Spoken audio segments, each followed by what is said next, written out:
Don't you just love the combination of chocolate and cherry? I mean, I can't get enough of that. And that is just what we're getting this week when we do our Thirsty Thursday review of Founders KBS Chocolate Cherry. Stick around and let's see what we think of this one.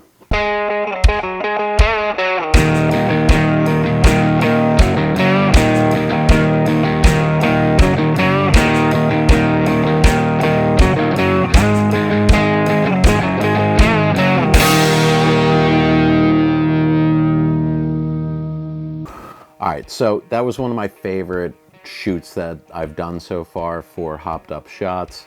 I liked the creativity we got into there. The chocolate cherry flavors are awesome, so it's fun to just get a little playful with them and be creative without overdoing it. But today, what we're here for is to really give this a taste and see what we think. Now, a lot of you are probably familiar with Founders Brewing. They are located up in Michigan. Home base is Grand Rapids. They also have a location in Detroit. And that KBS has become famous for being either hard to find, expensive, but mostly delicious. So today we are going to give our subject a taste. We've got the Cherry Chocolate KBS from Founders. This comes in at 11.6 ABV. So this beer is not messing around. And 45 IBU, so pretty low on that bitterness scale.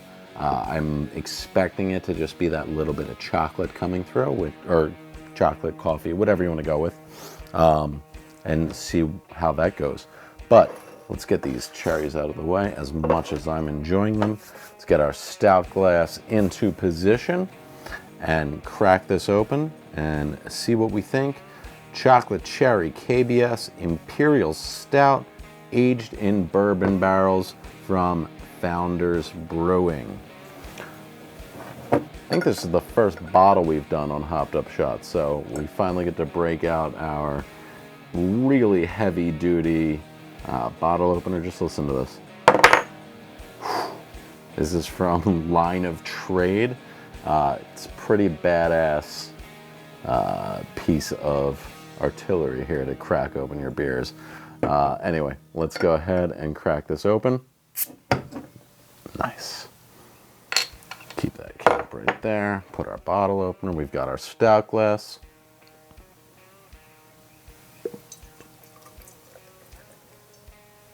It's a nice dark. I can smell the chocolate already. Oops. I'm expecting to get some notes of that cherry coming through here.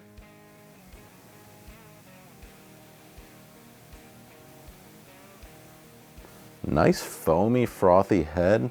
Nice dark complexion of this beer. You're definitely getting the cherry notes, the chocolate notes coming through. Smell-wise, I would tell you that you've got chocolate dipped cherries laying around. The head is dissipating pretty quickly. I kind of expected it to linger a little bit longer, but maybe just because I've been drinking a bunch of Guinnesses and that head retention is pretty solid. Has a boozy note to it on the nose, so it has, you can definitely tell the alcohol content is there. It's got the notes of cherry, a little bit more than the chocolate on the nose. Let's go ahead and give this a sip. Now, I might be a little biased on this one. Barrel-aged stouts are one of my favorite, but you know, let's see what happens here. All right, that's good. The cherry does not come through as much as I thought in the beginning. I thought it was going to be more cherry forward, but I'm actually getting the chocolate first with kind of notes of coffee, that little bit of bitterness that you would get with a coffee in the beginning, and then it actually fades to the cherry. So what I would say on this, it's actually very similar to eating a chocolate covered cherry and just kind of leaving it in your mouth. You're going to get all the chocolate first, and then as that dissipates, the cherry's going to come through next. Very good, very flavorful. It is a little boozy.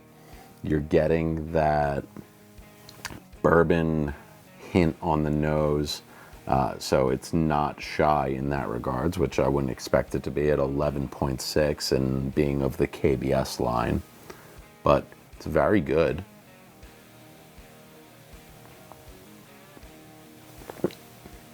Pretty low carbonation, very low carbonation, honestly.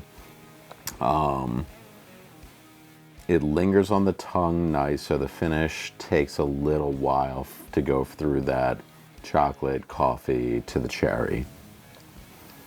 But it's not overpowering, it's not overwhelming. It's good. Yeah, it's flavorful. I don't know that this is one of my favorites. I think we've had a couple others that I actually like more than this. This is a good beer. If you like the notes of chocolate and cherry, for sure. But for as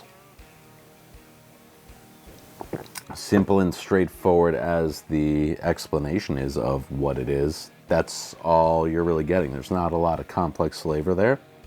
So it's pretty straightforward of what you see is what you're going to get. But it's definitely tasty. Excuse me.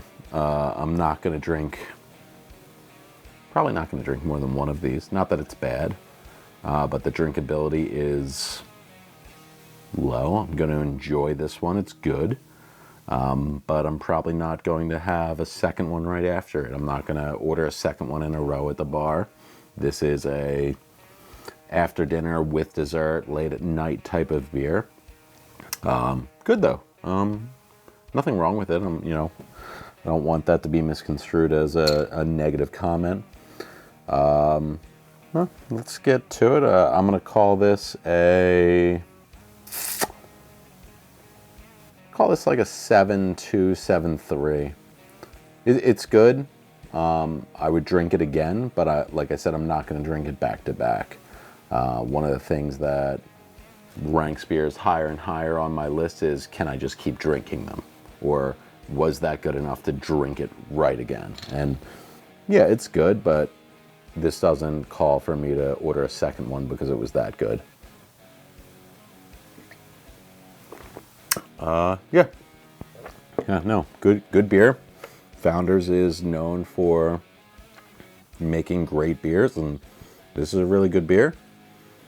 Nothing wrong with it, just doesn't wow me. Definitely get the chocolate and the cherry. Neither flavor is overwhelming. Neither flavor really hits you in the face, but it's good. So if you like chocolate cherry, if you like Founders, definitely one to go for.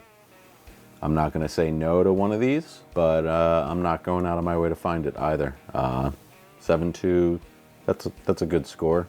And I think that's a fair score for what this is. Yeah, so, hey, happy Thursday. Go Sixers. Keep beating up on those Nets. Remember all those ESPN pundits who said that we got robbed in that Ben Simmons trade? Cheers to you. You need a drink because you should be in the unemployment line.